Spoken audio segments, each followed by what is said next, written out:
Hello, everyone. Hi, good evening. So can you hear us? I think we're on air already. Hello and welcome to this webinar. I'm gonna quickly introduce the trainers with us. We have Geoffrey Haley joining us from New York. Jeff, you're a Steadicam and camera operator. You've been renowned for your exceptional work, I believe, on films like Joker and all the Fast and Furious series and Captain America and a lot of that. Ari Robbins, Steadicam and camera operator and Trinity 2 operator, of course, joining us straight from Richmond. Thank you so much for being here. And we have Curt Schaller, Trinity 2 and ARTEMIS 2 inventor. Thank you also for being here. Hello, guys. Hi. We can hear you if you want. Your microphones are on. Perfect. So this webinar is actually to speak a little bit about what we're preparing for the masterclass. What do we have on board? What are the behind the scenes of the masterclass? You guys know a lot about it. We've done preparatory meetings, but I believe people needs to hear and feel what we're doing. So actually, that's why we decided to do this webinar and make sure we can answer a lot of questions and have a better and clear picture of everything that's happening. I'm gonna jump. I'm gonna do a little bit of brief about the schedule of the webinar. We're gonna start a little bit briefly about the masterclass, and then we're gonna jump segment number 1, speak about the experiences about the workshops. Segment 2, we will jump on a sneak peek about the schedule of the masterclass, the locations, what's happening. So stay tuned for the middle. That's gonna be super important. Segment 3, we're gonna jump into some technical insights from the experts. We will also include Q&A sessions in between. So also feel free to add your Q&A questions in the Q&A tab. You can see it on the Teams. Also, if you want to have some chat, you can do some chat with each others. That's also an option. And then at the end, we're gonna do a closing remark and a quick resume of what happened. So I'm gonna jump on question number 1 to Jeff. Jeff, on top of leading in the world of ACAM and Steadicam operating, you have a rich history, I know, also in mentorship programs and in workshops. I've personally attended one of your workshops recently in Atlanta, the action camera operating workshop, and that was mind-blowing, like such a weekend of learning in 3 days, such a big learning curve. Like you have a style, I think, in workshops and in sharing knowledge. So tell us more about... We didn't kill anybody. That's the most important part. Nobody, this year, nobody died. Other years, somebody died? Maybe. I mean, who can we keep count? All right. Let's let bygones be bygones. Let's not talk about 2023 or 2024. Okay, so 2024, because again, it was such a huge learning curve for myself, such a weekend full of learning, of tips and tricks, and to be able to shadow you that closely and get to learn from your experience and approach to camera operating, I think it was phenomenal. So tell us more about this word and tell us more about your experience in mentorship programs and workshops. Well, look, I mean, it's always difficult to answer questions like this. First of all, when you don't see people's faces, because you could all be asleep right now or having a beer or something. So I don't know, but you know, as far as workshops, we can ask people who feels confident to open their cameras if you want. Oh, if they would, that'd be amazing. If you guys want to join with because cameras, you could all be bots right now, right? You could all be exactly. No, actually, I can speak about that because we have like a big number of attendees registered for the webinar. But actually, we all know the names. They're our friends. They're all Steadicam operators. We have a lot of camera operators. We have some DPs, some gaffers. So the names are familiar for sure. Exactly. That's true. But yeah, if you want to guys open camera, feel free to do it. If you want. No, look, I'll quickly answer your question. Look, I think, and I would imagine Ari and Curt and of course you, Fares, would also agree that workshops are very, very important, not just because it's an opportunity to play around with new ideas and get ideas from other people in the field, but especially for those of us who are Steadicam operators. There's only one of us on set. ever, Mhm. right? Mhm. It's really Yeah. strange. It's only one. Sometimes you'll maybe get two, or maybe you'll get a Trinity and a Steadicam. But so it's very, very difficult to get training or get insight from your fellow camera operators, Steadicam operators, because you're Absolutely. generally not working with them. And that's one of the things that we try to do, certainly with Steadicam workshops, but with other workshops too, where basically people don't have the ability to just ask their next, their neighbor on set how they would handle a particular problem, because their neighbor on set isn't doing what they're doing. So that's, I think, one of the reasons why workshops, I think, are extremely important, and also because it really helps us understand the global community of what we're doing, and that, I think, is an emotional and also a spiritual boost for all of us as we navigate our way through our career. And the same, I would say, goes for the mentorship program. At the SOC, I started the mentorship program during COVID, and it was in response to the fact that there were a lot of people feeling not just like it was a bummer that they weren't working, but also they were feeling disconnected from other folks. And there were lots and lots of people at the AFCs, at the SOCs especially, that were looking to take this opportunity to learn what they knew and to pass down the information to new generations. And so the mentorship program really helped with that. So as far as I'm concerned, learning, teaching, building a community is what it's all about. I will go to the ends of the earth to get an opportunity to pass along what I have learned from other people. Wow, interesting. That'd be my Interesting. answer. I don't know if that helps. Yeah. Actually, it's all under giving back to the industry, right? Correct me if I'm wrong. We all are in this world. Curt Schaller, thank you so much for joining again. Curt, you also have a huge history in workshops, like including workshops that helped shape people's career, like myself. Like we met, you were the very first person to introduce me to Steadicam, and we met in a workshop actually, and I knew nothing back then about it, so you introduced me about all the details. And again, your mentorship to me was had a huge reflect on my career. So tell us about your experience also about workshops and what motivates you to keep doing that as well. First of all, I'm really with Jeff, because we have the same issue here. No one on set can teach you, so you have to have always a community around you to improve. And let me share a photo. I found a photo of the very first workshop I did in 1998. Wow. That's the photo actually. Yeah. So the guy on the right side in the leather vest is me, and it was the very first workshop. As you can see, we had a funny mix of cameras, but most of the stuff in the end we were shooting on 16mm, like you and I did last in November or December. Yeah, correct, December. So yeah. Is that a paper towel holder as one of the one of the posts for the Steadicam? That's crazy. What is going on there? Wow. It's quite funny. It's a funny mix of quite funny equipment. But I think at your back you have a foam, right, Curt, under the vest. You were trying something here, right? You have a foam something under your vest on your back. Now here the funny thing is, it was one of my, let's say, the first design of a vest, and at that time we used, honestly, we used hemp. Because the good thing about hemp is you're not sweating that much. The problem is it was a mix of hemp and silk, and it was not really, let's say, strong enough for daily use. But again, so this is one of the reasons I love to do workshops, because first of all, I really love to operate a camera. And I think even in your workshop, we share a lot of ideas how to move a camera to support the storytelling, because for me, storytelling is number one. And second, because I'm a camera operator and a designer, for me, the workshop is the best way to see how people are handling equipment and just to improve the equipment. So it's even for me, it's very interesting to have a workshop we are beginners, and for example, to have Ari with me on the same workshop, because I see a top level guy and a beginner failing with the same issue I designed. So it's a clear call to improve it and to make it simpler, because my goal in all the designs is once you're shooting, you don't think about the hardware anymore. You only focus on the frame, because that's what you are paid for.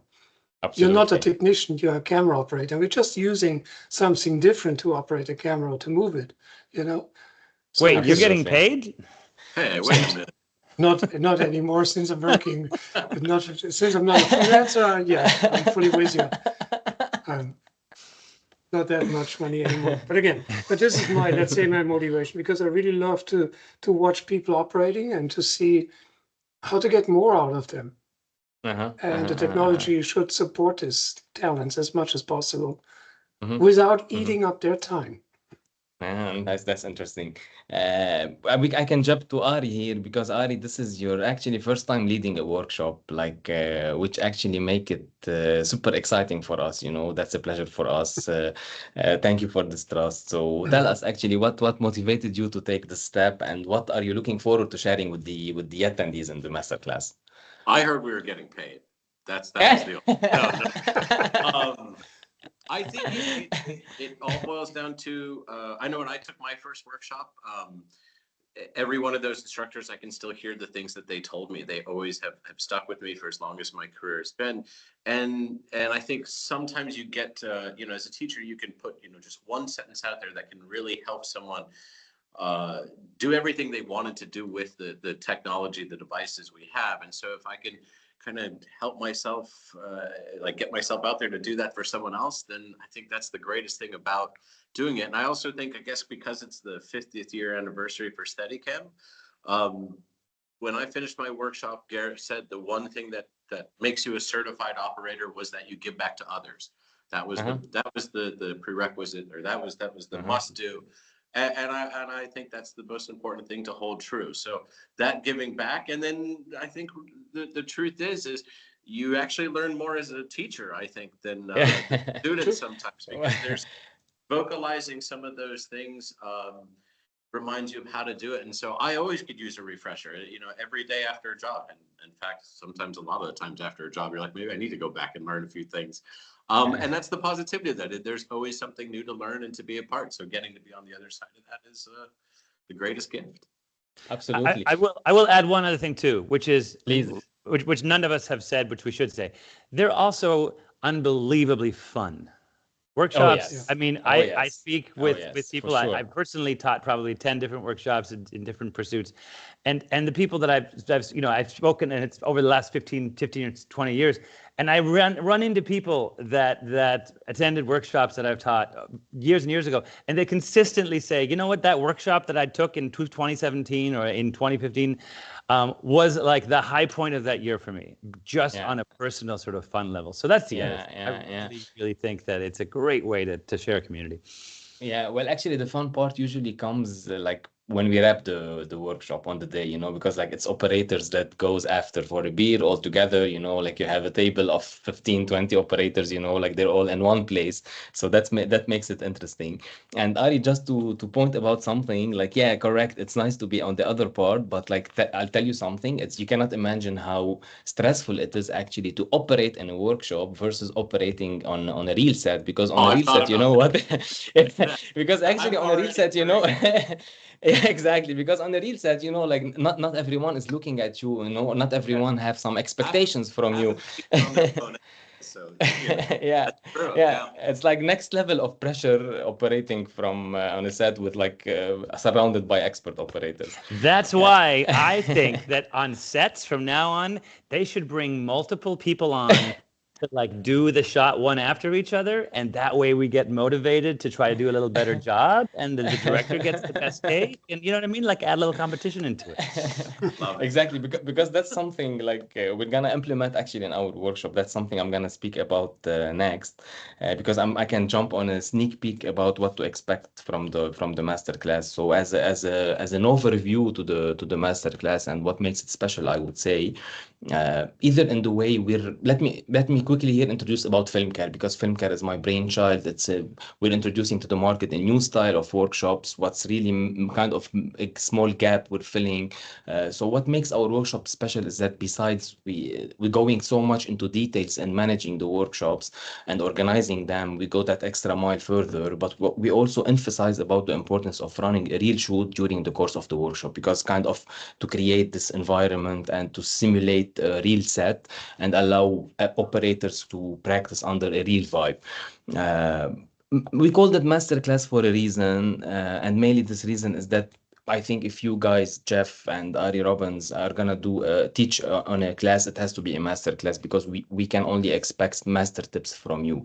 So that came by default, that is going to be a master class. Also, at this stage of what we can present to the market is to present master tips and this advanced level of workshops. In terms of locations for the workshop, we had multiple options. It wasn't easy to choose which city to do the workshop at. I believe the decision to do it in Lisbon was phenomenal, because Lisbon is such a great place, such a creative environment, such an amazing backdrop for our workshop. I visited Lisbon a couple months ago to make sure everything is in place, and we worked hard to make sure that the workshop is happening in a place where we can move from a place to another. So that we see actually from our set. We had the camera to Lisbon to take some photos about the locations of the workshop. So we have actually, like, this we can see from our sets as well. Those are the surrounding of our sets. We have our base camp is going to be at something called the House of Hope and Dreams. So the name says it all. This is where all of our seminars will take place, chit chats, Q&As, one-on-one side talks with trainers. This is where we will spend most of our time for food, for breaks, all of that. 5 minutes away, we're gonna show also the maps in a bit. 5 minutes away by walking from there, we have this is a very authentic Portuguese village, and this is gonna be one of our sets, because during 2 days out of 5 days we will be running a real shoot in the masterclass. We will speak a little bit after about the shoot and what's the concept of the shoot actually. So this is the village, and what we try to do actually is to connect the locations next to each other. 1 minute from that village, I found a winery. So we have also access to the winery. This is the interior of the winery. This is also where a lot of ACAM operating can happen, or a Oner that starts maybe inside the winery, maybe like deep inside the winery, and maybe ends in the village. So we have access to all of these locations, and we try to connect them with each others. This is the rental house. We have Planar Rental House. They're providing us with all kind of equipment we need, cameras, lenses.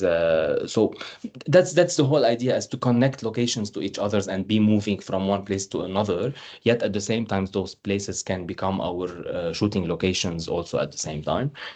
We have this is the production house. You will all see at the end on the maps how they are all connected. They're just next to each other. It's like 1 minute away from each other's. This is the garage production house. Actually, they are the production house, the local production house, doing all the productions for us. We have, by the way, a production manager there on site already. It's been 2 weeks. He's working to prepare for the master class to make sure everything is in place. Next, I can speak a little bit about the schedule of the master class and how it's gonna happen, and then we will see the maps and the locations. If you might have any comments or any questions, please feel free to put them in the Q&A tab so we can answer all your questions, or in the chat. So please make sure to address your questions. So in terms of schedule for the workshop, it's a glimpse, like it's not every detail about the workshop, but just a glimpse about like what to expect from the segments we have. So we have Geoff Haley on day 1 about the position of ACAM and Steadicam operator, Curt about ARTEMIS and TRINITY 2, TRINITY versus regular Steadicam, and Ari's phenomenal work on BARDO. I'm gonna be hosting him. How to prep for a feature film, that's gonna be with Jeff and Ari Robbins at the same time, because it can vary, of course, from cities to countries, of how to prep for a feature film and what are the basics and the common practices to do that. In the afternoon, we jump on myself speaking about TRINITY 2 and Steadicam in the world of commercials. We jump to day 2. On day 2, it's gonna be for us a gear check day, a prep day to prepare for the next 2 days, which are the shoot days. So we're gonna benefit to make it at the same time a gear check day / learning day. So on that day, we're gonna set up all the equipment, do all the balancing, make sure everything is in place. even for ACAM, Steadicam, and Trinity 2. And in the evening, we're gonna do screening with Ari for Mean Girls. Ari, you've chose that film. Can you quickly brief us about what the choice of that film for such screening and to allow Q&A after that? Sure. I think that movie was the kind of the winner choice. It's a little bit more well, it's newer. It's kind of one of the newer films I've done, so it has more applications of kind of like Trinity work, Steadicam, classic operating. But it's a quicker film that involved a lot and had a lot of, I guess, did a lot for very little. So I think it has punch and power as far what we do as operators and how we can assist in telling a story. And I think it's, not 3 hours long, so no one will fall asleep as we watch it, but kind of a good, quick, easy way to jump into some very complex moves, all while having a little bit of fun and listening to some music. So the music is You've done Trinity 2 on that film, correct? Yes, and we did a lot of rehearsals for that film, which is why it was very exciting. We did 2 months of rehearsals, which is funny because it doesn't feel like a movie that requires such. But when you're doing oners and long takes and long pieces and trying to configure that out with the necessity that a story has with how you're going to tell it and how that's going to work, and there was just a lot of that. I mean that would be a great example of exactly that. Yeah, exactly. There's a lot of very quick little effects. I mean, from very large pieces to, how do you quickly throw a techno crane into a classroom and just sell a musical beat in 5 seconds and move on in 30 minutes. There's a lot of those kind of activities that we did to complete that project, which I think is a good way to show. Plus, yes, again, seriously, who wants to sit for 3.5 hours and watch? Exactly. Yeah. The choice of the film. Yeah, because we can see this, like the length of the film is not more than 1 hour and 52 minutes. So that's a great choice. Here I can jump on day 3 because actually what we're doing in the workshop, I'm gonna explain really briefly about that because we're shooting a film in the workshop. That's what we're doing actually. So over the course of 2 days, we're gonna shoot 1 story, 1 film. It's going to be a short film. We have renowned directors, DPs on board with us. Like the names gonna come at a later stage, are gonna come at a later stage. But actually, the sets that will be running in parallel, there'll be like a 22 set, Steadicam set, and then an ACAM set. But the story is 1 story. So actually, it's going to be 1 story, but like with different directors and DPs happening things in parallel. One of them is going to be key crane step on, step off shot. Because I think we have Ari, we have Jeff, we have the best in the world who have done these type of tricks of stepping on and off from cranes. Again, to jump back to the schedule, on that day, it's gonna be the shooting day. So that's going to be the first shooting day for us. And what we're gonna do, actually, we're gonna implement some learning during the shoots, of course, and like maybe we start the morning with like what to look for when setting up a shot, which includes a crane step off or step on shot, because that's something you already raised during the preparatory meeting, and like those are the small tips and master tricks that you can share actually with someone who's performing a oner, like that is 3 minutes long, and you want to make sure that even if you have 2 cranes as you did in La La Land, you're safe and good to go. That's for day 3 actually, which is the shooting day. We have a lot of on-set workflows, relationship with assistants, dolly grip, and other department with Jeff, career longevity and fitness. That's also for sure will be part of. On day 4 actually, which what we're doing eventually, we're duplicating the shoot, so we have 2 days of shoot to have enough time for everyone to practice the shot and all of that. So on day 4, which is kind of a repetition for the sets, or maybe we're gonna add stuff new, we're not sure about it yet. So at the end of the day, we have screening for Steve Jobs with Geoff Haley.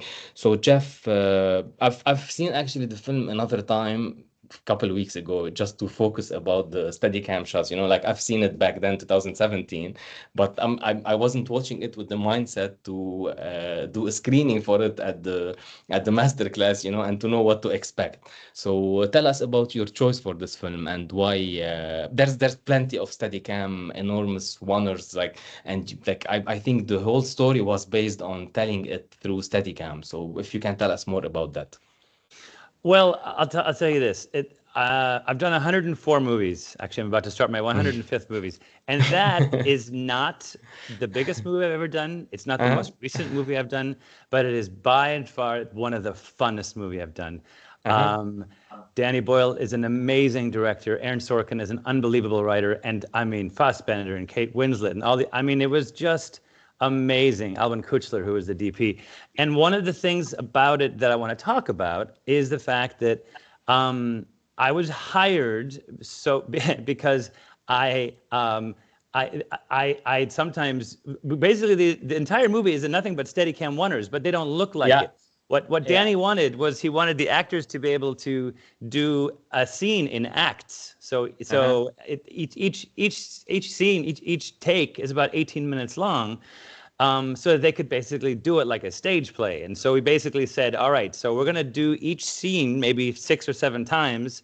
So when you get in there, remember what you did on the last take so that you can then on the next take do a nice shot that would be able to cut with all of the other takes before it. So it was really amazing because I had to develop ways of memorizing blocking and memorizing where I'd been in prior takes. And you also have to access your editing brain. And that's one of the things that we don't speak enough about as operators.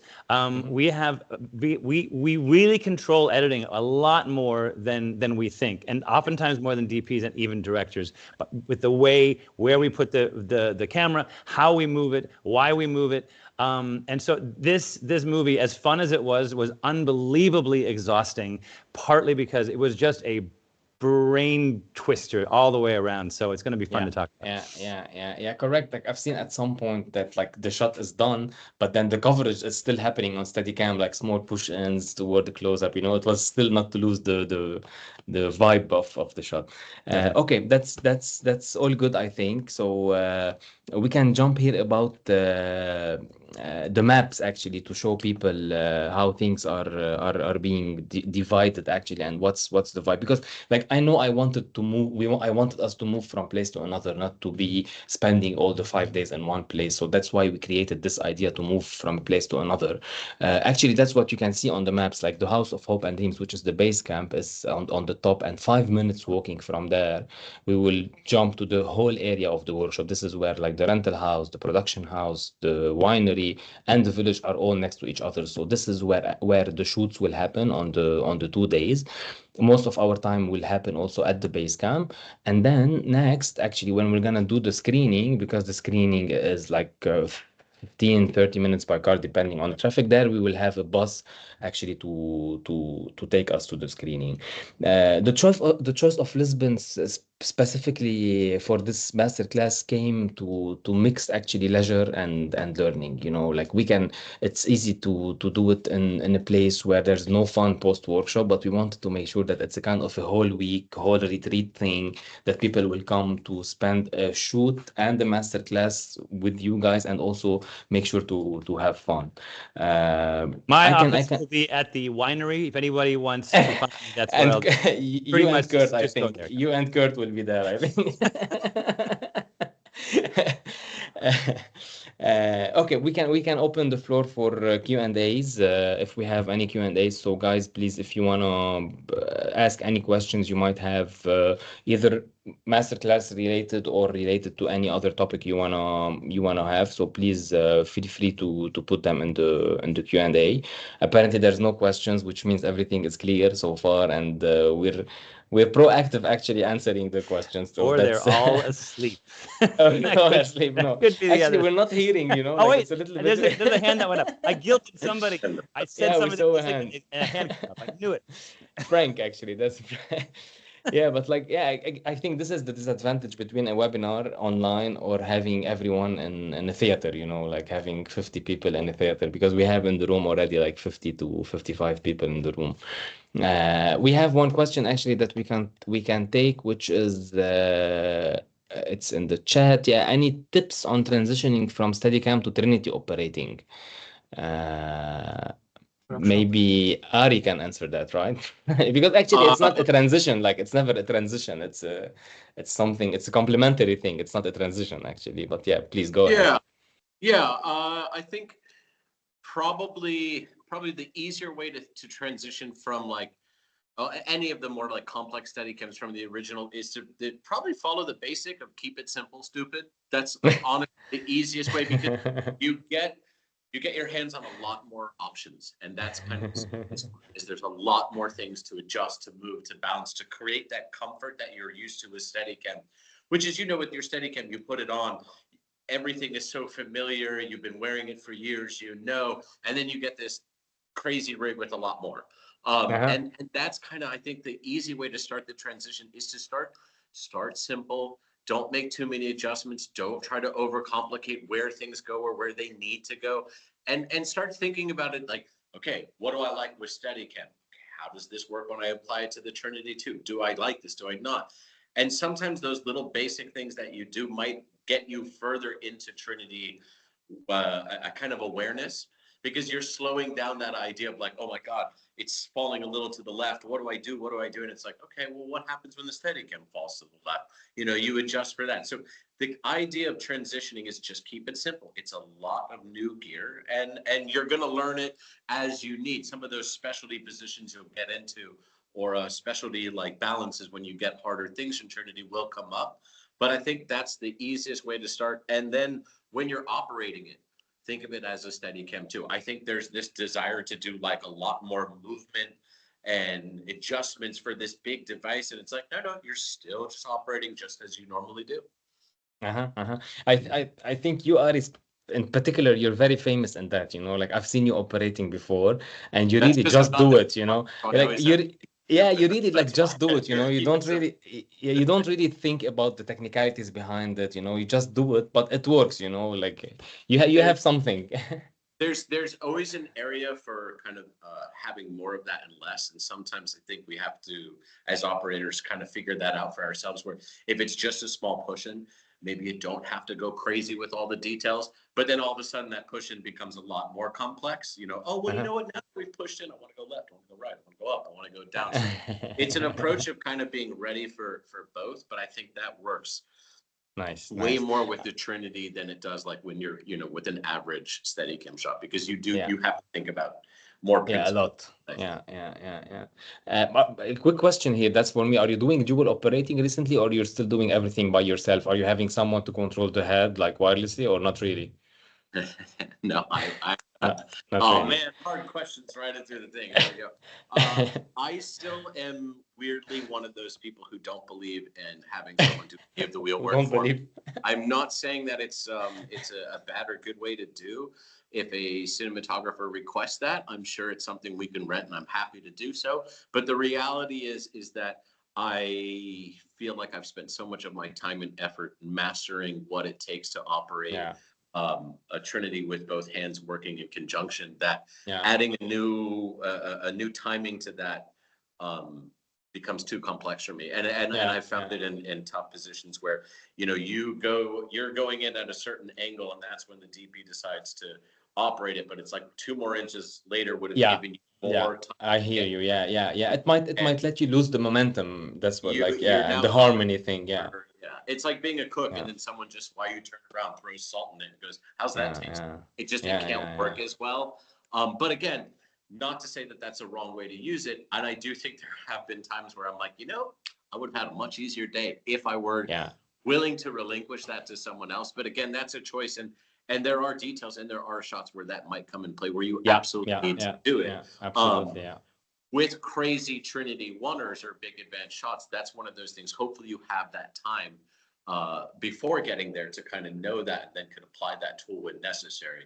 And I would never be opposed to doing so, and I don't think any operator should. We have designed, I guess, these tools to accomplish anything that we want. So I think that's why they're there. So I don't, want to knock the use of it, but it's just not for me. Sorry, I'm way. I'm stubborn. I'll pick up another question actually from Tom Lebarik, our friend from Dubai. He says hello from Dubai, and he's asking how many Trinity 2 sets we will have, and if we're providing vests and arms. Of course, like Tom, you've attended one of our workshops earlier, and it was I believe it was a great thing that we had you in the workshop, because you've added a lot of experience. Tom is such a great Steadicam operator who's always trying to learn new stuff. So yeah, of course, we will have at least 2 Trinities, vast arms as usual. That's for sure. We're supplying all kind of equipment. Of course, if any of the attendees, sorry, Curt, if any of the attendees prefers to come with their arm and vest, actually, that's something we push for, because usually it's a comfort zone thing. But of course, you will have multiple options there for you to try. Please, Curt. It really saves time if you're using your own vest, your own arm. Oh yeah, absolutely. And it's also you can jump in after, kind of. Yeah, because then technically whatever is different must be the Trinity, but not a different arm or not an unknown vest. Yeah. So I think you should really bring your own gear in a way. Yeah, that helps. It saves a lot of time, even from changing from regular to goofy. Because again, I think the goal must be to operate as much as possible. Yeah. And not watching other people fiddling around with vests that never used before. Yeah. I think there's another good question here. If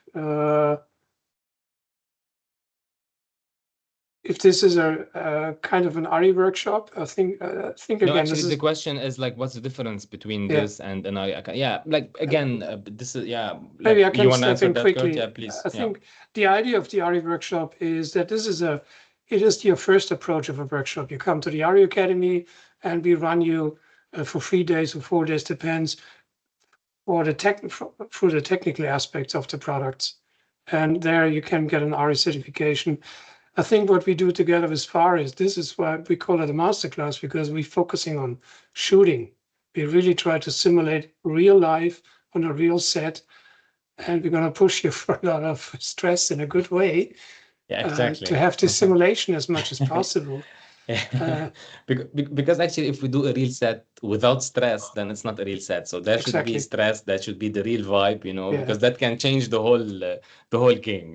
Like you can be shaking on a crane actually before you do the shot, to make sure that Ari and Jeff are looking at you and they're satisfied, or like all of that. I can pick up on I'll be drinking a glass of wine. So I'm going to act like a German director speaking horrible English and yelling at the video village, if you like.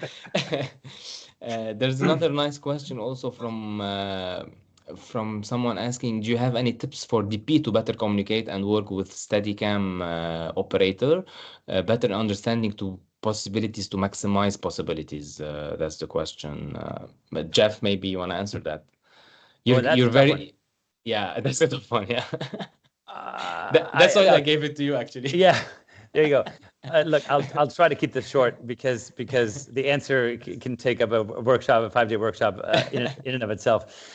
Look, the relationship obviously between DP and camera operator since the early 1900s has been very much defined.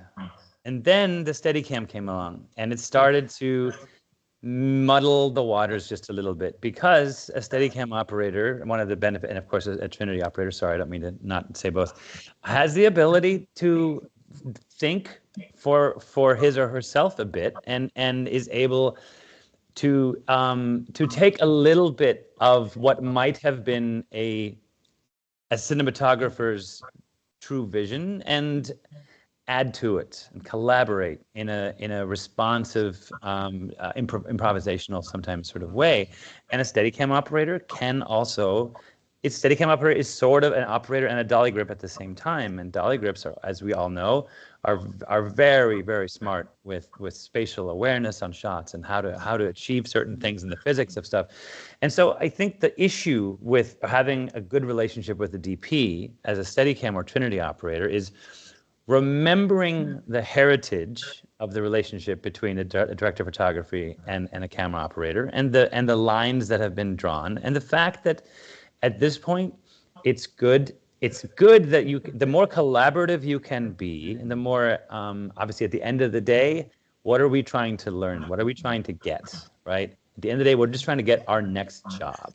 Mm-hmm. So a lot of what we're going to talk about in the workshop isn't just, well, what would be the best solution for a problem.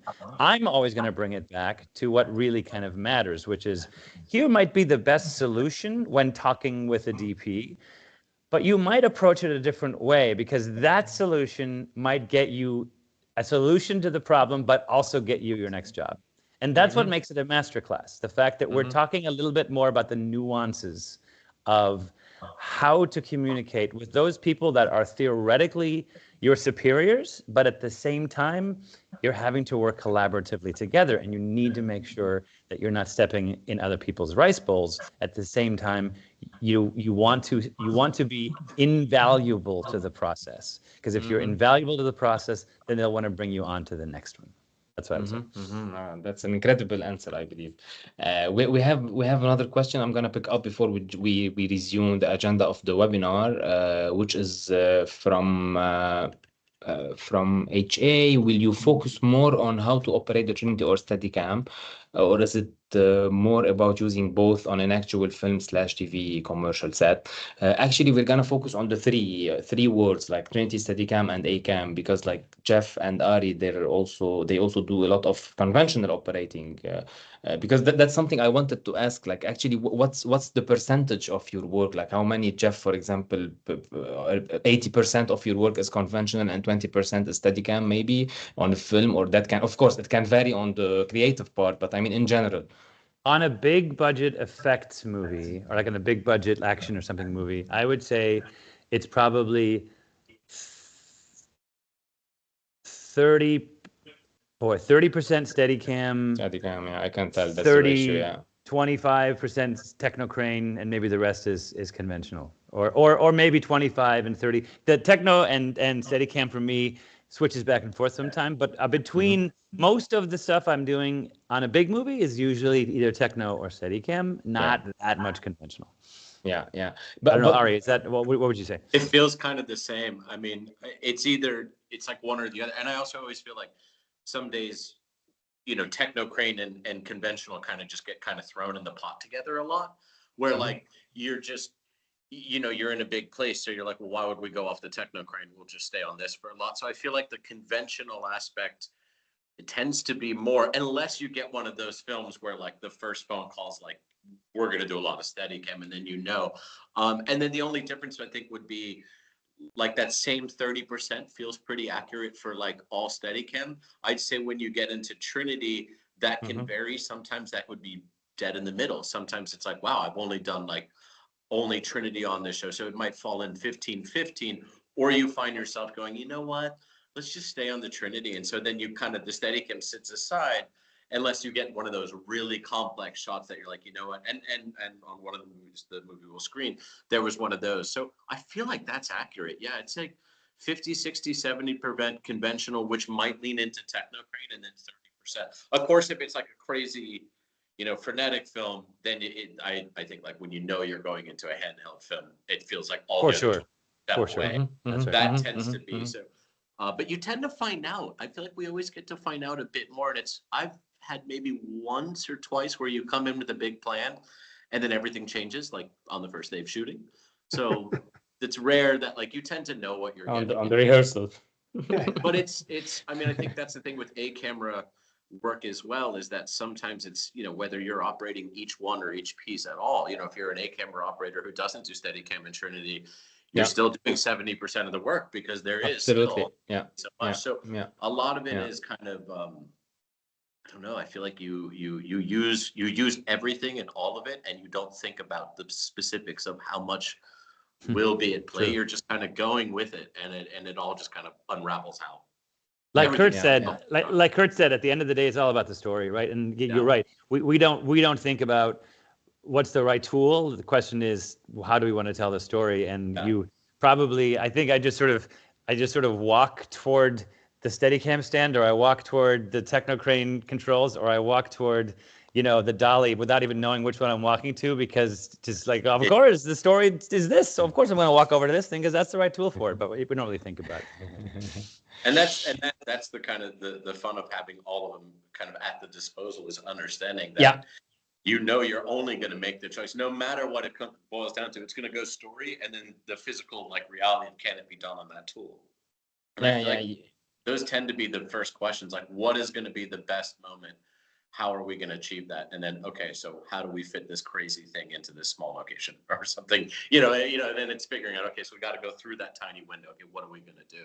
And that becomes the application, I suppose. Nice. You've proved that in BARDO, I think, right? You've proved that in BARDO. You've done a lot of like the same scenes. I remember you told us like the rehearsal was being done. Oh, yeah. Yeah.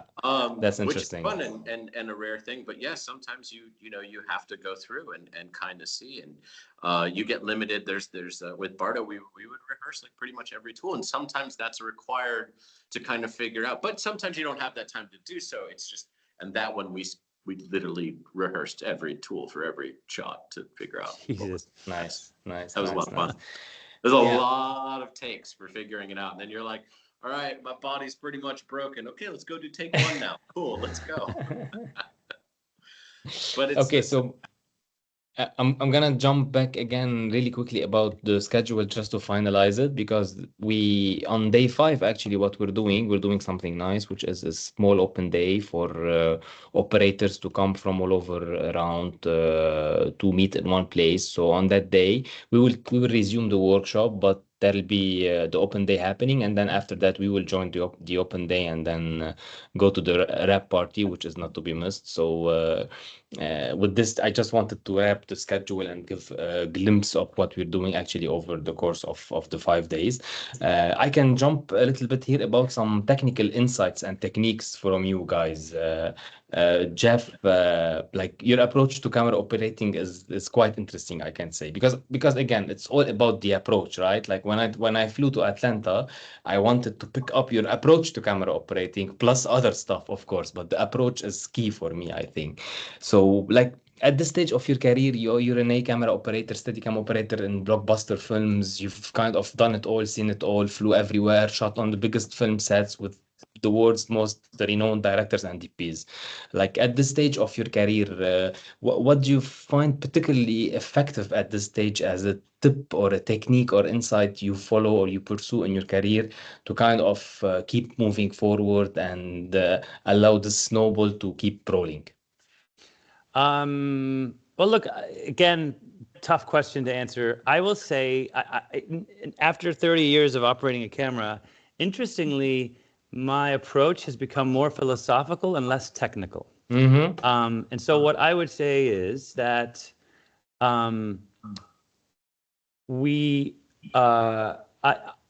overall, I have found that it's more important. What you do between takes is actually more important than what you do during takes.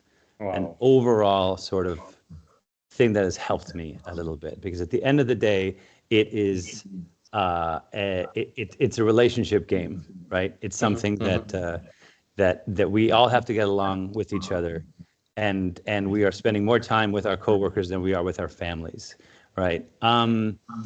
And then the other thing, again, it's also philosophical, but it has a little bit more to do with the fact that I feel that if you can bring out the best in the people around you, then those people are going to want to have you around. And there's a big difference between bringing out the best in others, between that and bringing out the best in yourself. You always want to do the best work, and you always want to be the person in the room that everybody looks to. But the people the leaders that really shine in this world are the people that have the magical ability to make people around them feel like they are being the best themselves, right? Nice. I want very much, I don't want to be the funniest person in the room. I want somebody that is having a conversation with me to feel like they are the funniest they've ever been, because then they will subconsciously associate me with their best selves. And then those people will say, I want that person around me. And I haven't said a thing about panning or tilting anything. Yeah, of course. That's what yeah. Wow, that's again, it's all about the approach, and that's a lot of stuff I learned during your workshop was a lot about that. Like one of the tricky things that you've learned us is how to overcome politics on set, you know, because that's something we're gonna cover on the last day. Like we've been to a lot of situations where like directors and DPs, they're asking different stuff and you're about to do the shot right away. So like who should you listen to? Like, should I pan at this moment because the DP doesn't want to see the light, or should I, because the director just showed up 2 seconds before and said, I don't want to see that. So what do you do in this situation? That's kind of a particular question I would love to hear from you. Because again, what I wanted to say that you teached us how to overcome this with positivity, actually. Kind of the best way to overcome those problems on set with positivity and acting like a child or someone who's like, wow, super excited, I want to do it. Just like, what about we do this? And you're excited, and it's kind of your way to overcome this. Can you talk a little bit concerning this? No, I'm gonna wait to talk about that at the workshop. Okay, then we skip. Then we go to Curt. Yeah, but actually, that was a kind of a great takeaway for me. Actually, like I think I've picked up more than 5 to 10 stuff that I can implement actually on top of what I have, and they were a huge bucket of experience coming from you, Jeff. So yeah, we keep your answer as a sneak peek to the masterclass. Curt, how has your background actually as an operator influenced your work as a product designer, which is a lot, I think, as well as also what pushed you to design the ARTEMIS first and how that evolved into TRINITY. So if you can cover a little bit about that, please. It's the same like Jeff said, this is like an entire day meanwhile, you know, because I started my career 40 years ago in the Bavaria Film Studios. Tricky one. I think my background is quite funny. I never wanted to be in this business. I just accidentally ended up there. Because before I was a musician, a studio musician, and a photographer. And one day someone called me and said, you should come to the Bavaria Film Studios. We may have a quite interesting job for you. And at that time, I ended up to shoot music videos. And it was the way before MTV. We were shooting all the music videos for the big guys, really the big. I think only Michael Jackson was not in our studio, but everyone ran. Turns out that's good. So this was quite, but we also worked on Michael Jackson, also been on his first live concert here in Munich. So long story short, for me, that means movement and timing is key. I did, as we all did, a lot of handheld camera. And then one day I had my first approach to Steadicam, and I learned immediately this is the perfect way to combine framing and timing. It's only Steadicam can do this as freely, and it's kind of cheap compared to a crane or dolly setup. But the issue was we're seeing some BTS photos of you, by the way, back maybe that's like 20 years ago or 25, something like that. You're hard mounted on a quad. That's I think in Munich, right? I know this river, this is very close to my place, by the way. Very practical. I just could walk home. So long story short, the reason I started to design my own stuff was quite simple. The first thing I had to design was an own vest because it was so skinny, and I didn't fit into a master vest at that time. I was just too skinny. And the other thing is I started on a Steadicam 2, which was just falling apart. So I just replaced bits and pieces. And another guys called me and said, hey, can you do the same for my Steadicam? And out of the blue, it became a kind of a business in a way. And I think as all of us Steadicam operators, there was a kind of an endless running gag in my daily work is like, especially in the film days, you're asking director or DP, are we shooting high mode or low mode? And however we built the camera, they just ended up in front of you and say, oh, we thought it's the other way around. So I ended up to have 2 Steadicams with me on, but I was only paid for 1 Steadicam. So one rig more or less was for free. And I said, no, my business case is wrong in a way. So this was one of the reasons I wanted to have a TRINITY kind of a device. And the other reason was another running gag was, can you bring the actor into the car? Don't forget, we live in Europe. That means we have only tiny cars. There was no vans or stuff like this, or SUVs. It was more like Fiat 500. And I said, look, I can bring the Steadicam very close to the car. But if you get too close, we need a paint shot because my monitor is going to scratch the door. I can't get into the window. No way. So this was, out of these 2 things, I was looking for this kind of a TRINITY solution. And I think a third aspect was clearly in 2012, the first gimbal showed up. And I think this was a clear call that a lot of things gimbal can do, they can do it faster than a Steadicam. It's easier to put a gimbal into a car to get something like a hard-mounted shot out of a car.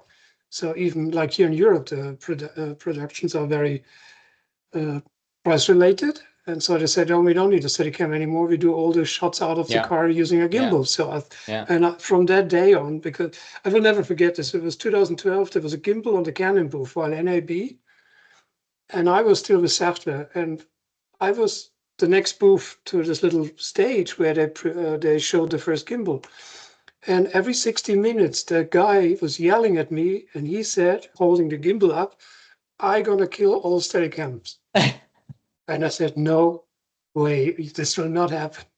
And I thought, honestly, for me, the Trinity became a mission because I wanted to make sure that skilled Steadicam operators will not lose their job. We're going to bring something back to the industry, which is so different, which you can't do with a Steadicam and which you can't do with a gimbal. And it's all based on this operator's skill. Because as more talent and experience you have, as much more you can squeeze out of this Trinity device in a way. And this was honestly my mission to be, when I look back now, what happened since 2016, as I had moved away from Saftler to Ari, I think we did some amazing movies, right? We did some amazing commercials. We did some amazing, because one of the guys asking for life, when you just see what happened while the Oscar show, we have a Trinity in the Oscars already. And for the last scene, we do halftime shows. I think the Trinity does a lot of different things at the same time. And I'm pretty impressed and honestly very touched by all your operators, I have to say. So you pay back too. Nice. I'm very touched by this. Ari, your work on films like La La Land and BARDO, I think, has been groundbreaking. That's for sure. You've been known for a lot of Oners, of complicated Oners that you really start somewhere and you end up in the next neighborhood after 2 minutes. Like you've been known about that. You're very good at this. So tell us, like, how do you usually plan your Oners? What do you look at in particular? Like, what do you usually consider when performing those Oners? As a quick tip, I believe. A quick tip, yeah, that's there's a lot to unravel. A quick tip is I always try to find something that paces me. It tends to not be anything physical, not like, oh, well, over there's a staircase and I'm going to go there. But I try to find points in the story that I really like. And I kind of use those as like a mental marker of, have we told the stories thus far? And as I kind of get through those, I think that's the moment I take to enjoy it myself. I mean, it is a wild ride that we get to be on. And so when I'm doing a Oner, I find little points, and they may be related to what a character might do, or they might be when we break into a new moment or come into a new place. But I kind of use those as markers, like, okay, well, if this is really exciting, this feels really good by the time we get into here, then we must be doing something, right? So let's see where this can go. And I kind of like to have that wonderment while you're doing what you're doing, because I think it gives you the ability to kind of, I don't want to say adjust, but to just resonate with what you're like the story you're telling and what's happening. And I think for longer pieces, that's kind of the fun of it, is you find those emotional moments inside the scene and you kind of ride that wave and enjoy it while it's happening. And so I'll utilize those as to be like, all right, well, this was an experience we got through. And I think that being in place and in time with that rhythm gets you to the next one, to where you're not just, okay, I'm moving the camera from point A to point B. Now we go from point B to point C. And I think the structural integrity of that whole shot then becomes kind of like naturally infused into really what the story is, because we're not just moving from place to place. We're, me as the operator in that, or kind of, I guess operator is like the simplest way to put it, but what you're doing is you're literally, you're turning the page of this story as it's happening. And I think that's one of the things that I try to do while I'm doing it, to make sure that I'm keeping true to it, I think is a weird way. And that's kind of like the weird, like I find things I love about each one of the longer shots I'm doing so that I can enjoy them. I also, while not over enjoying something, because again, it's not my story to tell, it's not my place to move, but I like to enjoy what I'm doing. And I think when you're doing that and when you find those things, it will help you get through some of these really like, okay, in about a moment, I'm going to have to run like hell, and then I'm going to slow down and something really beautiful is going to happen. But if you can pace yourself in that kind of rhythm through it, then you don't, you know, even after 12, 13, 14, 15 takes of the same thing, you get to enjoy it as if it's the first one. And with big Oners, that's kind of the truth to that story is you don't want the audience to go, boy, feels like they just rehearsed this giant thing 50 times and now I'm watching it. You want it to feel as fresh for them as it was for you. No matter how that's the tricky part. Yeah. And I always find like maybe it's not good to enjoy what you're doing while you're doing it in some ways, but I think it also does help you feel satisfied that you're also making the right decisions on where you're going and how. But I guess that's like, you know, not every shot has that emotionality that you can connect with, but when you find yourself pulling in from that place, then you're going to be more true to whatever's going to be happening in front of you. And then that versatility of telling multiple stories that you may or may not even connect or relate to, you can put yourself in that person's or that story's shoes, so to speak. Those are kind of the things I kind of mentally approach. And then the biggest thing I think is always the harder the shot is, the simpler you have to think about it. The more you have to learn to kind of just like remove that sense of pressure. And a lot of that comes through, I think, for me, is figuring out how to enjoy what I'm doing and not think about the technicality. Because, I mean, like as you can see in stuff like that, sometimes hopping on a crane can feel really scary and quite dangerous. Absolutely. And those are the things. Not only one, two, actually, because you started that shot on another crane, right?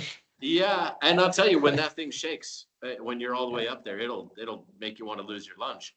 But it's that fear that you're going through that will create a untruth to the story you're telling. So I try to always remove myself from those further and further while doing longer shots, is to think of the pain or the difficulty or the physical challenge or the technical and find those moments where you're like, man, I just really love that.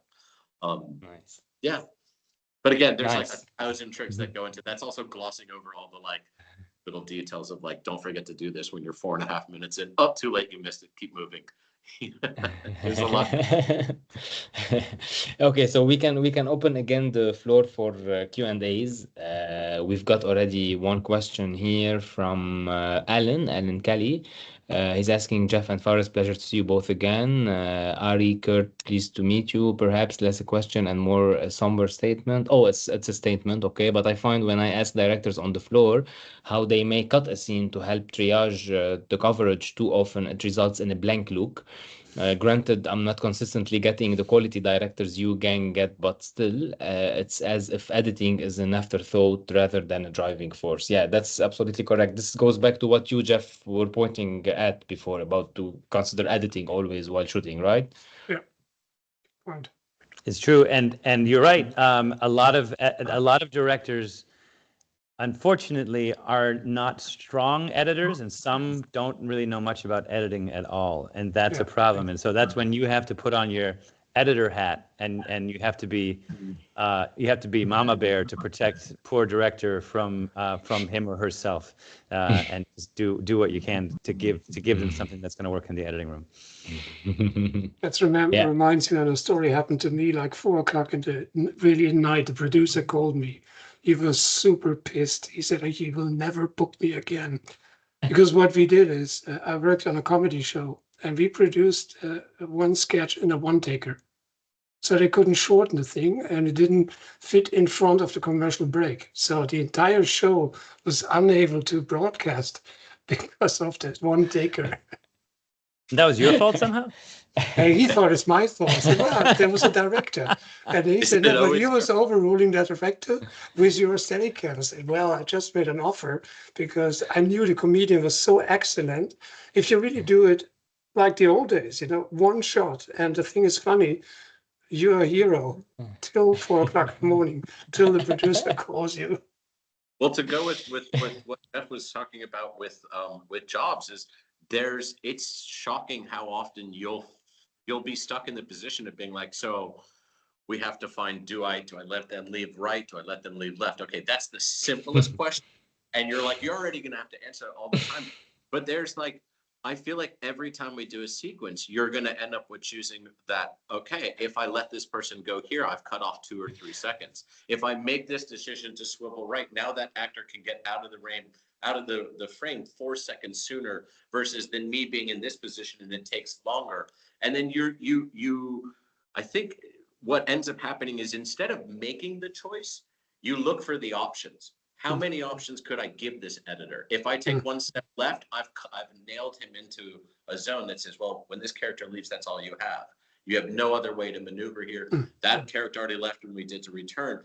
And so one of the tricks, and I feel like you probably had to do with this, of course, on that movie as well, is you try to think, okay, what would look great? And then also what would give them the most range and choices later? And sometimes having to choose that may not be what you inherently think is the best shot, but you have to say, if I do one take like this and I do another take like that, then I can go tell the script supervisor, here you go. Now we've created choices for them later. And you don't even have to tell the director that. You don't need to sit there and massage this in with the director and DP. You're just making multiple, you're doing the A, B, C, no, let's do D, all of the above for them. And that ends up being one of the trickier parts with this scene that may be a little loosey-goosey.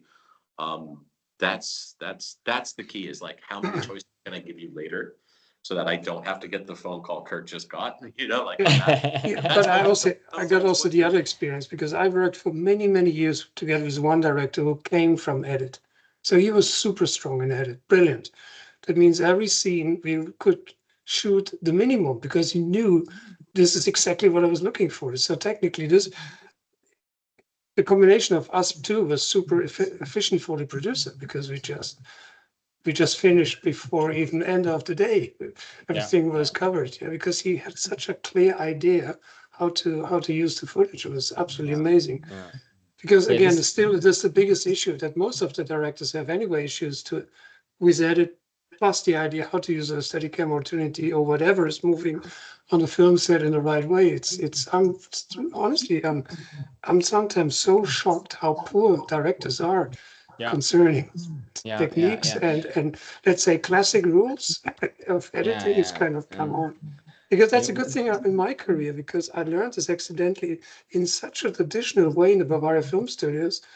This was like, I'm really happy about every day I spent there as I was a young first AC and a young camera operator, because in the Bavaria Film Studios, everything was about the logic of editing.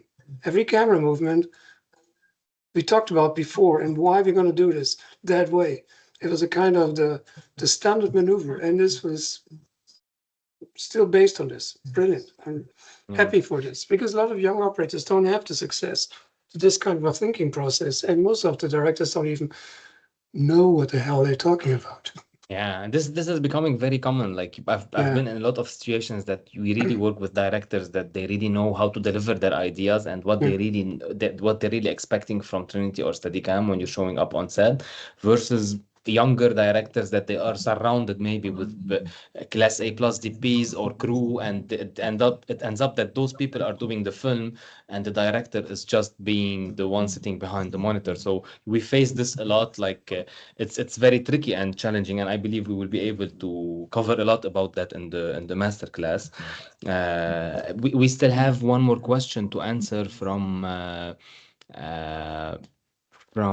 sorry, Alan, actually, you've said about the Atlanta post-workshop hang in the hotel lobby. That's Jeff doesn't know about as a teacher. So we were the students to go after the workshop, actually, to hang out in the bar. That's to emphasize about the idea about the post-workshop plans. We can, if you guys want to have more questions, the floor is open. We can still answer more of your questions. Or actually, I can jump on speaking a little bit more about what do we have as attendees and the masterclass. So I'm happy that we have actually high demand on the masterclass. There's a lot of people asking even now in the chat about upcoming workshops and all of that. For this one specifically, we have attendees actually coming from all over the world. We have people coming from Australia, from the States, from within Europe. So that's the plan. Actually, we wanted to make yearly group meeting for operators. So like to answer the question we have in the chat, is it gonna be an upcoming workshop like this one? Yes, for sure, but not foreseen. So we've been working so much to make this workshop happen in the right timing, right place. We had a very short runway to land because of Jeff's and Ari's schedule, and to be able to make things happen in that specific week of the year. So it's not something that's gonna happen the next week. That's for sure. We'll plan something like that, but this one in particular, I believe, is going to be special due to the presence of the trainers. And what's making it what's adding beauty to this workshop is the attendees who are coming. Like we have a lot of experiences. I've seen the profiles of the attendees, so that's something I'm super excited about. Let me also, Fares, give me a second, because please. Adam Berland is asking is there a workshop for live productions? And yes, we try to organize a workshop at Ari Academy together with David Liebling, David Liebling, who did Beyoncé. So he did 48 concerts using a Trinity on the Beyoncé music shows. I think so. He's a pretty good guy to teach how to use Trinity in live environment. So, but this could happen through the Ari Academy. As soon as we have a date for this, we will announce this. Sure. I think you're doing a very good job, I believe, in the live systems now with the Trinity, correct, Curt? Like you're implementing Trinity to communicate with broadcast cameras and have it as part of the broadcast workflow, right? Yeah, we have really made a very special, let's say, electronic environment, special cables, setups, wireless transmission, which is a kind of very different to the approach on a film set. It's more technically than creative, to be honest. And it's a tough work. There's no break. So. So to answer clearly, actually, the question, no, there won't be broadcast in this workshop, unfortunately. So we're focusing mostly on film and the commercials world. So there'll be a lot of we're using film cameras. Right? Not having television. Television, of course. Sorry, not broadcast. Television. No, exactly. But like television shows. Drama. Television shows. Drama. No drama in the live show. I've actually done broadcast earlier in my career as Steadicam also, and I was able, like, at some point to do like those big Dancing with the Stars show, like it was quite tricky, but broadcast teaches the operator the efficiency, because you gotta nail it from take one. There's no take two. It's that moment you're on stage, it is take one. There's no chance to go back if you mess it up. It's tricky. I haven't done broadcast for more than 10 years, but I still always have an eye at broadcast shows. We can also here mention about the discounts we're offering to all SOC, ACO, AFCS members. So all members, we're giving them a special price. You can check that on the registration page. We have also negotiated 2 good accommodation deals. I can jump really quickly to cover about the sponsors we have actually for the workshop. We've got either local sponsors or international sponsors. So the local sponsors are supplying us with services, crew, equipment, all of that. We have just a quick second and you will be able to see the sponsors. Actually we have, this workshop is presented by Ari Academy. So all the attendees will receive an Ari certification at the end of the workshop. We have Planar, who's our rental house, actually supplying us with all type of cameras, lenses. They're our camera guru, I can say. Garage, they're our production house. We have the Association of Portuguese Cinematographers. We have also great support from them. We have the University of Lusofuna. They're giving us the cinema actually for screening. We have iGrip Crew. They're the best local grips actually regionally. They do a lot of films and commercials. So we have a very good crew, I can say, working with us to make the shoots happen on the shoots. We've got STP providing us with all lights and grip equipment. Regarding international sponsors, we've had Swit powering up actually our rigs. So we have batteries from Swit. We have C-Motion for all the kind of wireless control system. We have innovative and low-mart film cards. They're providing us with cards. We've got the CSS forum and the focus puller at work. I'm gonna leave the last 15 minutes actually for Q&As for people, like, just if you want to benefit from the presence of Ari and Jeff, if you want to ask some questions. If not, I'll take that opportunity and jump on a couple of questions that I may have for you guys. So do we have any? Hey, Atlanta been considered for Ari Trinity? Curt, maybe that's a question for you. Has Atlanta been considered for an Ari Trinity 2 workshops in the near future? Oh, yes, absolutely. Yeah. So the best way to learn more about it is you contact a guy called, give me a second, his name is Tyler. Mm-hmm. He's working in Los Angeles. Yeah, but actually And we're anyway, receiving a this lot is of something questions. we- We're receiving a lot of questions if this workshop is happening somewhere else. Like Yeah. my answer to that, it's not Yes, that yes. this workshop is happening somewhere else. It's more that if, like, we cannot bring Lisbon to other places, you know, like it's always a about the different people. workshop. Yeah, you know what I mean? Because this workshop is specific about the location, the region, the vibe, the place, the timing. It's a summer break, so people needs to travel from all over the world to meet us in one place. And that's the beauty behind it anyway. It's a vacation. So Fares answers, if you can find a good winery in Atlanta, In Atlanta. Mm. Maybe we can call Hey, Curt, come on now. Come on. Sure, there's a good winery. I'm pretty sure. No, Yeah, Atlanta, for sure. Atlanta and New York is on our list, right, Fares? Yeah, for sure. Yeah, Of but course. I mean, like, So no it's a question. different experience that can happen maybe in 2-3 years, and then already since now until 2-3 years, there is a lot of learning we have missed at this masterclass. But yeah, like every workshop we do is special. We make sure that every workshop is new versus the other workshop. What's nice also, like, we have some attendees coming to this workshop and who also attended previous workshops, you know, like, which proves that the workshops we do are totally different from each other's. Jeff, on the schedule on the last day, we have a lot about career longevity, and to be able to not only consider your next shooting day but also consider 20 years plus. How were you able actually to achieve that, and what is your advice to people jumping into the world of camera operating at this stage? Well, again, complicated answer. What I would say is, and of course, Ari and everybody else, none of us is, dare I say, spring chickens anymore. We're all basically, we've been wearing the vest for 20, sometimes 30 plus years. And longevity has a lot to do with, obviously, has a lot to do with the mind and with the body.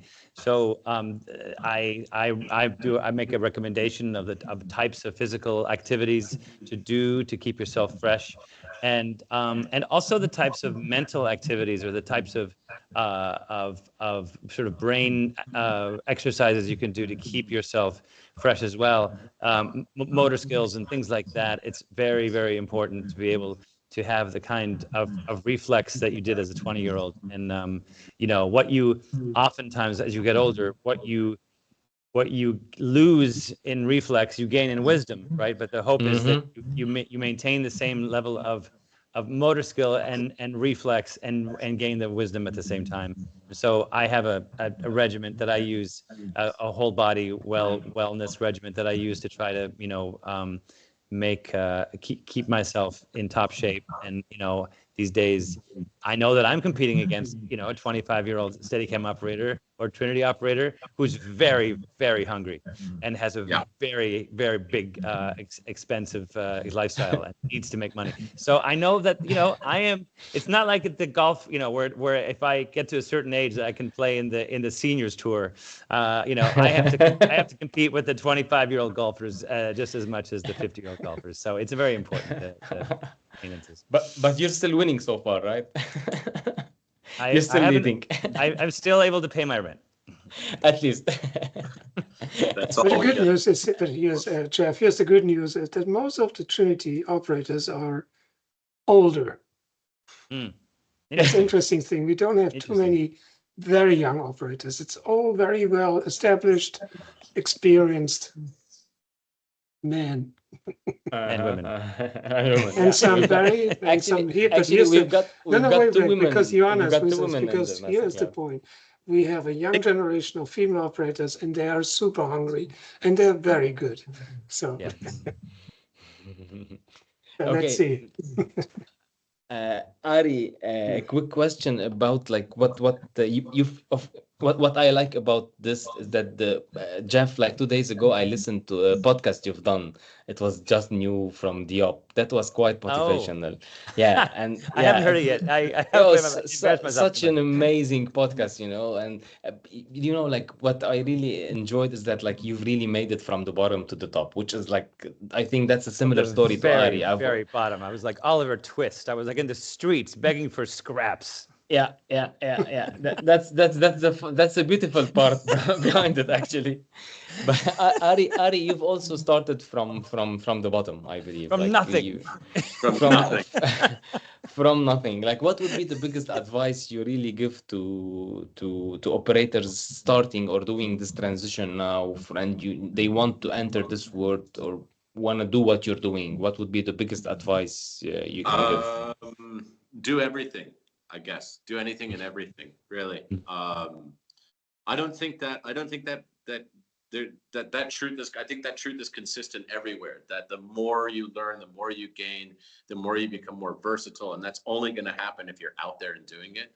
And I think that's kind of has always been the thing. I think there's a lot of like, oh, I'm looking for the right moment, or waiting for this to happen, or I'm gonna do this, and it's like, no, just hop out there and shoot as much as humanly possible with your gear, without your gear, pulling inspiration and resource. I mean, it's always good to watch films, but the reality is just literally, I mean, you can be out there goofing around with your friends and screwing around with your iPhone, and you might stumble across some way of doing something that you say, you know what, I'm going to remember that little trick later when I'm working with something. And I think that's the truth. I mean, none of us had cell phones we could go out and shoot high quality movies with when we started. There was nothing like that. And I think, I don't know if our generation would have done the same had they had that opportunity. It's such a varied thing. But I do think the thing that always helped me, and I imagine, just the same thing, is like, you do 100 movies, you're still pulling the same knowledge from the first movie you did and the last movie you did. And that never ceases to end. I mean, that's the constant thrill of the job, is that you're learning something new. Technology has forced you into a new learning curve. And you're just going to need more and more resources to draw from. And that's the joy of having years and years of doing it, is you can go back and go, oh, I remember this short film I did in the early, so-and-so, and we did this silly, stupid thing, and that's what taught me how to do this.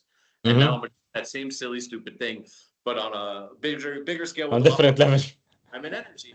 And that might be where you find that motivation on how to really sell it perfectly. And I think that's the biggest key. And I always say, like, I wish I could go back and do short films all the time, because that's where the application is pure, and you've got a lampshade and the tube sock, and you're trying to figure out how to light and make this beautiful scene. And I always felt that's operators who go out there and try to figure that out as much as they can will know what the right answer is when you're suddenly in a different environment. It's a lot more going on. I did not have a tube sock. I just had a lampshade. I'm telling you, nothing. Tube sock. That's how you diffused everything. But those days were, I really think it's we live in a world where, and this year was Cynic here, we live in a world where there's a lot of technology. There's a lot of technical tools out there. But at the end of the day, it still feels like the job, which is you and some friends sitting around recording something goofy, one way or the other. I mean, it's still just that same simple, like, inherent true feeling that you're trying to capture and you're trying to complete. You just have more stuff to do it with now. But you have to start there with nothing.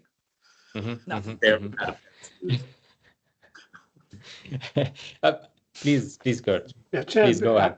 I got bad news. I have to leave you because I got another call, which is happening to the Steadicam Expo happening on the different backyard. So No worries, no I worries have to about that. join this guys quickly. Actually, we're about to wrap in a couple minutes. Curt, thank you so much for your time. Thank you for being here, and we're See you looking soon. forward to see you in Lisbon. Actually sooner than Lisbon. Absolutely. By the way, Yeah. By the way, there's other things. Thanks, Curt. We'll see you soon. Absolutely. Can't wait for this. Ari, good night. Bye-bye. See you soon. Bye, ciao. Jeff, last words to everyone who joined this webinar. You wanna add something to wrap up with? Oh my God, so much pressure. Try not to drink more than 3 glasses of wine before lunch. That's a bad idea. You spoke about try not to do it. Try not. Try not to do it. Okay, so but actually, we're gonna drink a lot of wine in Lisbon. They have a good wine. That's the only reason why I'm there. I'm here. There's good wine in Portugal, so I'm there to test that hypothesis. Ari, you wanna wrap up with something? I think we're all looking forward to this exceptional week. You wanna wrap up with anything? Yeah, looking forward to I don't know, sharing some good memories, learning some new things, and trying something hard. Yeah, just look forward to all that it encompasses, and can't wait. Yeah. Nice. Hopefully, we'll teach you at least how to drink good wine. At worst case scenario, you learn how to sip and smell, and you'll know if it's going or not. That's guaranteed. That's guaranteed. Yeah, you will drink. Will happen. Yeah. Okay. So, Alan, thank you so much for chatting with us. Thank you everyone for joining. So, whoever wants any additional information about the masterclass, we've put in the Q&A. We've pinned the registration link. Lucas, thanks for watching. I've also done a podcast actually 2 days before your podcast, Jeff, got broadcasted with Lucas Tumano, cinema podgrapher on Spotify. Oh, cool. And then I listened after it got posted. I listened to your podcast, which was like, I also invite everyone to listen to it. It's at the up, like such a motivational, fun 1 hour and a half. Like I was driving and listening to it because an hour and a half. I spoke for something like that, right? Yeah, I barely did 50 something minutes. And I felt it was too much. But a worse way to spend an hour and a half than to listen to me talk. Jesus. But actually, the fun part that you spoke also about the other podcast that you did, which is at Walking Backwards, and then I saw the other one, and it was like 2 hours and a half. So I said, like, let me listen to this one. I have learned in my older age. I have learned to try to speak less. Speak less. So yeah, like I invite everyone. Someone is asking if we can share the link for the podcast. Yeah. Also, if you can do it. Lucas is joining us actually from Australia to attend the workshop. He's an established Steadicam operator there. So yeah, like all the podcasts are on Spotify. Ari, thank you so much for your time. Jeff, thank you so much for your time. I'm looking forward to see you in Lisbon. Stay safe, in shape, and looking forward to see you there. Thank you so much for joining, and thanks a lot everyone actually for listening. We hope to see a lot of faces there also in Lisbon. Thank you so much, guys. Have a nice evening or a good day, because we're between half Europe, half in the States. Thanks, everybody. Ciao. Thank Bye-bye. you. Thank you so much. Ciao. Bye.